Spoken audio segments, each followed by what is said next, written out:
tout le monde et bienvenue sur la chaîne Aîné Connecté. Je suis André, à votre service. Alors aujourd'hui, on va parler de deux événements majeurs qui ont récemment eu lieu dans le monde de l'IA et qu'il faut absolument connaître pour comprendre l'importance de l'époque dans laquelle on vit. Tout d'abord, direction la Chine. Il y a quelques mois, là-bas, une entreprise appelée DeepSeek a bouleversé le monde de l'IA. Elle a créé un nouveau modèle d'IA qu'elle a appelé R1. R pour Reasoning ou raisonnement. Le nom annonçait totalement la couleur. Cette boîte a réussi à développer une IA qui non seulement rivalise avec les meilleurs modèles américains comme ChatGPT de l'entreprise OpenAI, mais qui en plus coûte une fraction de ce que coûtent les concurrents. Et c'est pas juste une question d'économie. Selon les experts du Center for Humane Technology, une ONG américaine qui étudie l'impact des avancées numériques sur l'humanité, R1 représente un gigantesque bond en avant. Depuis sa création, les nouvelles IA ne se contentent plus de répéter ce qu'elles ont appris. Elles raisonnent pour de vrai. Imaginez la différence entre un élève qui récite le théorème de Pythagore par cœur et un autre qui le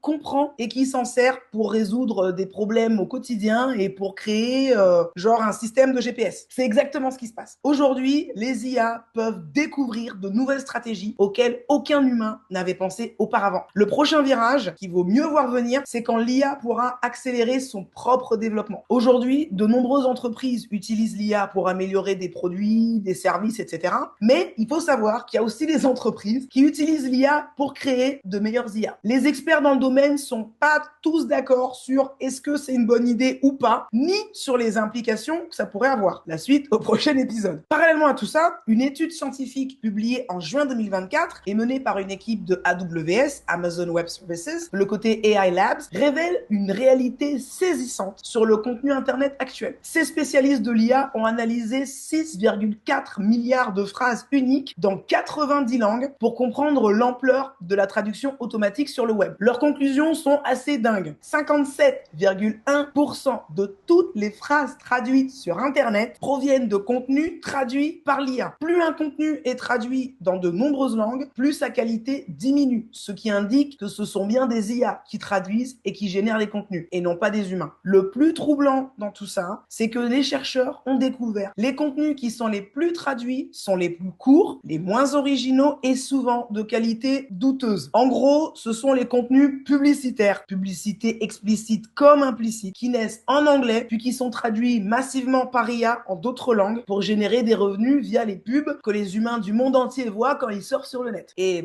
bon, ces chiffres peuvent faire peur, mais il faut toujours prendre du recul. L'IA, comme toutes les révolutions technologiques, c'est un outil. C'est ni fondamentalement bon, ni fondamentalement mauvais. C'est notre usage qui détermine son impact. D'un côté, l'IA peut abattre les frontières linguistiques et démocratiser l'accès à l'information, ce qui est plutôt une bonne chose. Mais d'un autre côté, l'IA peut aussi provoquer une atrophie cognitive si on en devient trop dépendant et si on n'utilise plus notre esprit critique. Voilà pourquoi il est crucial de s'informer dès maintenant. On vit une époque charnière où comprendre ces enjeux peut nous permettre de faire des choix éclairés. Contrairement à ce que pensent certains, la question c'est pas est-ce qu'on est impuissant face à tout ça. C'est plutôt est-ce qu'on avance les yeux ouverts ou fermés dans cette révolution qui a lieu dans tous les cas. Est-ce qu'on est conscient du rôle qu'on joue malgré nous ou pas? Plus vous comprenez les enjeux du monde d'aujourd'hui, mieux vous pouvez naviguer dans ce nouveau monde avec discernement et sagesse. Si vous avez aimé cette vidéo, n'hésitez pas à appuyer sur le pouce vers le haut et à vous abonner à la chaîne si c'est pas déjà fait. Rendez-vous sur www.aîné-connecté.fr tout au pluriel sans les accents si vous souhaitez lire davantage d'articles sur ce sujet de la révolution IA. Et vous pouvez aussi nous suivre sur les réseaux. On est sur Facebook et Instagram. C'est tout pour cette semaine. On se retrouve la semaine prochaine pour parler davantage de notre monde qui change. D'ici là, prenez soin de vous, restez connectés toujours avec sagesse et bonne fin de semaine. Ciao!